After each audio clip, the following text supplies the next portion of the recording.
today I have a story for you that comes from the country of Portugal. My grandpa and all his family relatives were Catholics, and my grandfather was best friends with the Catholic priest in town. And one day they're walking down the street together and they see the evangelical preacher from another church that is coming their way. And when this preacher sees the Catholic priest coming his way, he just goes and stands right in front of him and he tells him, "Your church doesn't follow what the Bible says, because the Bible clearly teaches that we shouldn't have images and bow down to them, and your church has images and people bow down to them, so you are not the true church. You don't follow what the Bible says." Well, the Catholic priest replies, "Yeah, I know. My church doesn't follow everything the Bible teaches, but your church does not either, because if you keep reading the commandments, the fourth commandment clearly states that Saturday is God's holy day, so that's actually the right day to worship, and not Sunday. And you guys worship on Sundays just like we do. So I know my church doesn't follow everything in the Bible, but your church doesn't either. The true church follows all the commandments of God."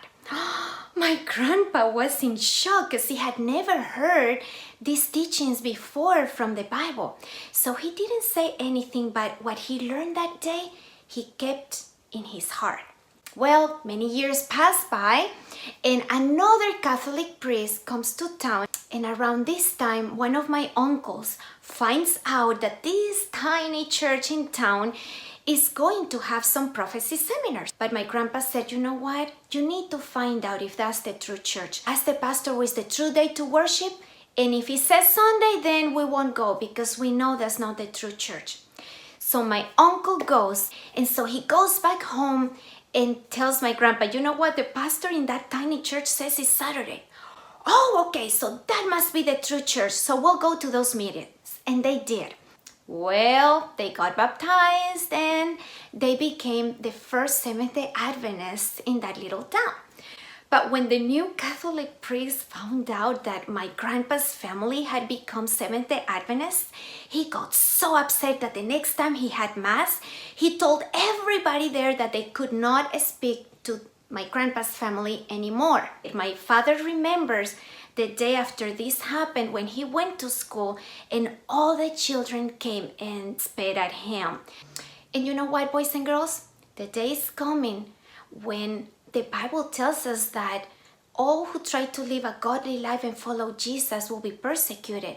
But if we purpose right now to be faithful to Jesus no matter what, he will help us to be faithful and stand up for him when that time comes. And you know what? Jesus is preparing so many wonderful things for us that it will be worth it. So let's be faithful to Jesus.